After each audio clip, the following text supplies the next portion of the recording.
7 de la tarde, hora central europea. Hoy es 24 de febrero de 2025. Tal día como hoy, hace 3 años, estallaba una guerra en Ucrania. Una guerra que en un principio se esperaba que apenas durase unas semanas, o al menos así lo preveía Rusia en medio de lo que calificó como su operación militar especial. Sin embargo, llevamos ya 3 años, insistimos, en un conflicto que ha dejado una marca imborrable no solo en Ucrania, no solo en Rusia, sino también en el seno del viejo continente y que también ha marcado especialmente a todos aquellos aliados occidentales de Ucrania, incluido Estados Unidos, aunque estemos viendo un giro importante en la política exterior por parte de la nueva administración.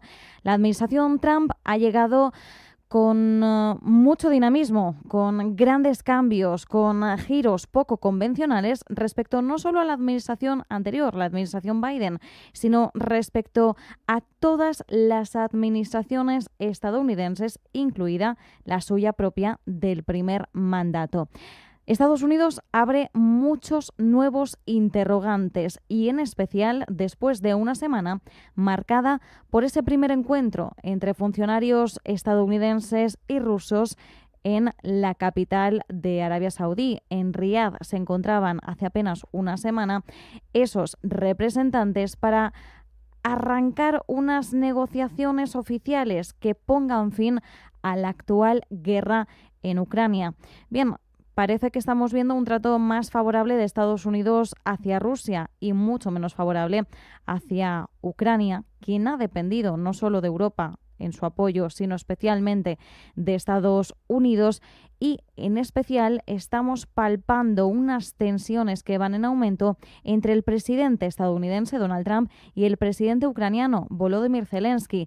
Trump llamaba dictador la semana pasada a Zelensky por no haber celebrado elecciones, aunque Ucrania, recordemos, está todavía bajo esa ley marcial que impide la celebración de elecciones durante un escenario de guerra. Sin embargo, la última nos viene por parte de Zelensky, que este fin de semana ha dicho que podría dimitir si eso supone, en primer lugar, una paz y, en segundo lugar, una adhesión de Ucrania a la OTAN. Aún así, incluso los más críticos de Zelensky dicen que unas elecciones podría destrozar para siempre a Ucrania.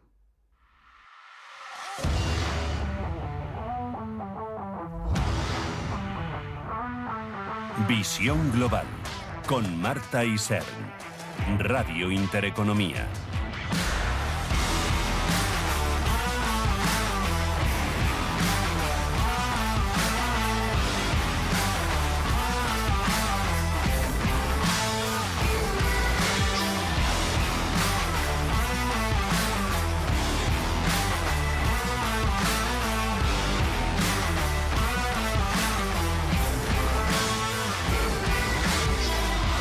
...37 líderes mundiales se han reunido en la cumbre de Kyiv para conmemorar el tercer aniversario de la guerra de Ucrania, una cumbre en la que han participado presencial o telemáticamente para brindar su apoyo a Volodymyr Zelensky y al pueblo ucraniano.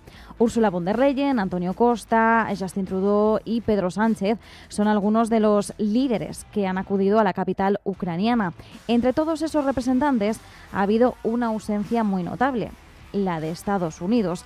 La Unión Europea hoy ha aprobado, por cierto, nuevas sanciones contra Rusia en este tercer aniversario. Una nueva ronda que no solo apunta a la flota fantasma rusa, sino también a aquellos que apoyan la operación de petroleros, mandos de videojuegos que se usan para pilotar drones y medios de propaganda usados para difundir mentiras, según ha comunicado la alta representante de la Unión Europea para Asuntos Exteriores, Kaja Kallas.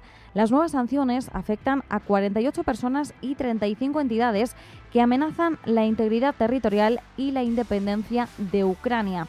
La presidenta de la Comisión Europea, Ursula von der Leyen, ha remarcado hoy en Kyiv que no solo el futuro de Ucrania está en juego.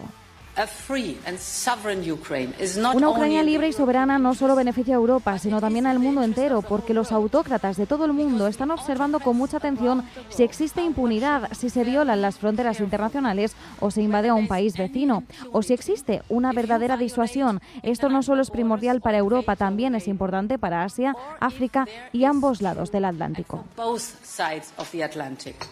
Aunque cuenta con el respaldo de gran parte de Europa, Ucrania enfrenta un futuro cada vez más incierto, especialmente, como mencionamos, después de la llegada de Donald Trump a la Casa Blanca.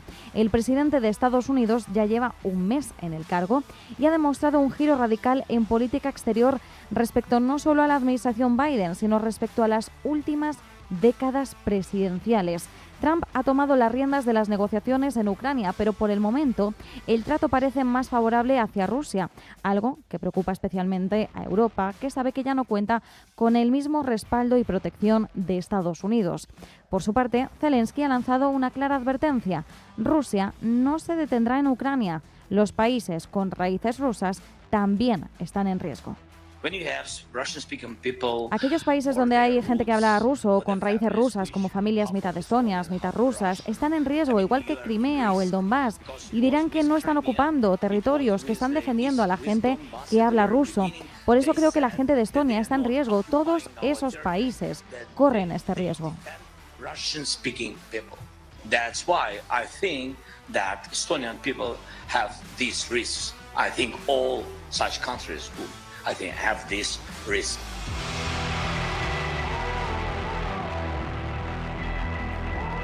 Zelensky ha afirmado que está dispuesto a dimitir si con ello consigue poner fin a la guerra. Lo decía con estas palabras. Si eso garantiza la paz en Ucrania, si necesitan que deje mi puesto, estoy listo. Podría ser a cambio de una membresía de Ucrania en la OTAN. ¿Es Zelensky el verdadero escollo para conseguir avanzar en unas negociaciones de paz? ¿Cuál sería la alternativa a la representación ucraniana en caso de que esa renuncia se llegara a cumplir? ¿Conseguiría un impacto real con esa dimisión? Son algunas de las preguntas que nos hacemos en estos momentos. Zelensky ha dejado claro que este acto sería el pago a cambio de dos garantías: el fin de la guerra y la adhesión de Ucrania a la OTAN. Sin embargo, Rusia ha dejado claro en repetidas ocasiones que no va a tolerar que Ucrania se convierta en miembro de la alianza, porque lo considera una amenaza directa a sus intereses y a su soberanía. Incluso Estados Unidos, como mediador o impulsor de las negociaciones, descarta ese escenario. Hoy mismo, el asesor de Seguridad Nacional Mike Waltz ha reconocido que la adhesión de Ucrania a la OTAN no es una posibilidad.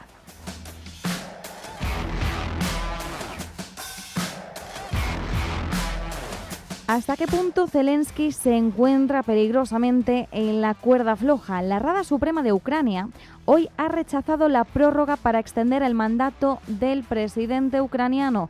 La propuesta requería al menos 226 votos a favor, pero solo ha obtenido el apoyo de 218 diputados. Se trata de una resolución que busca extender la continuidad de Zelensky bajo la ley marcial hasta que un presidente electo asuma el cargo después de la celebración de unas elecciones. La reunión del Parlamento ucraniano ha contado con la presencia de representantes y comisarios de varios países europeos que han querido demostrar su apoyo a Zelensky. El fracaso de esta votación reflejaría esas divisiones internas y la falta de credibilidad del gobierno, principalmente después de ese giro de política en Estados Unidos después de la llegada de Donald Trump respecto al apoyo a Ucrania.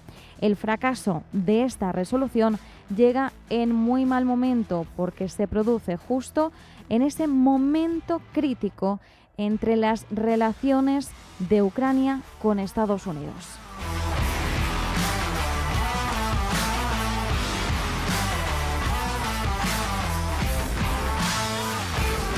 La oferta de renuncia de Zelensky se ha producido apenas una semana después de que Donald Trump lo calificase como dictador. La acusación de Trump ignora el Estado de Derecho ucraniano, aunque es cierto que el mandato de Zelensky terminó en mayo de 2024, o debería haber terminado. La realidad es que ha sido prolongado debido a la ley marcial que está vigente desde el estallido de la guerra.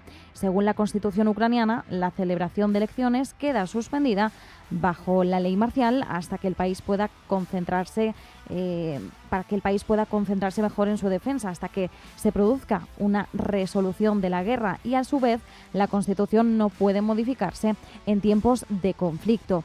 Más allá de este detalle, existen muchas dudas sobre si celebrar elecciones en Ucrania en estos momentos sería o no lo mejor para el país. Incluso los críticos más feroces de Zelensky no lo tienen nada claro. Es el caso de cargos políticos como el alcalde de Kiev, Klitschko, el expresidente Poroshenko o la exprimera ministra Timoshenko.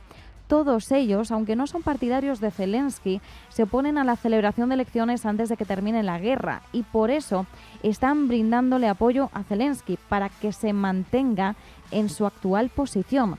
Desde el punto de vista de Ucrania y sus aliados, celebrar elecciones mientras el país está librando activamente una guerra no contribuiría en nada a apuntalar al país ni a fortalecer su democracia, sino todo lo contrario.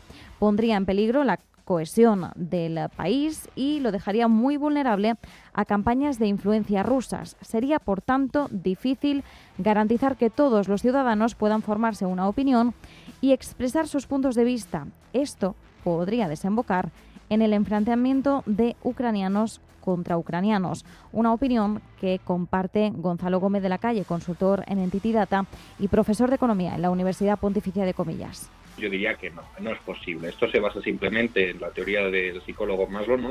la pirámide de Maslow, donde las sociedades buscan tener cubiertas sus principales necesidades. La primera es la integridad física. Si no tenemos garantizada la integridad física, es imposible poder avanzar hacia todo lo que es alimentación, mejores estándares, educación y luego ya participación política. En términos prácticos, los expertos electorales tienen claro que sería inviable celebrar elecciones en Ucrania mientras el país lucha por sobrevivir y con gran parte de su población desplazada en el extranjero o en el frente. Históricamente, esto ha sucedido en otras democracias durante la guerra. Gran Bretaña no celebró elecciones entre el 1935 y 1945. Nadie en ese momento cuestionó la legitimidad del entonces primer ministro Winston Churchill. Nueva Zelanda tampoco celebró elecciones durante la Segunda Guerra Mundial y también las elecciones se pospusieron en Gran Bretaña y en Canadá durante la Primera Guerra Mundial, e Israel, recordemos, aliado de Estados Unidos, retrasó las elecciones durante la guerra del Yom Kippur de 1973.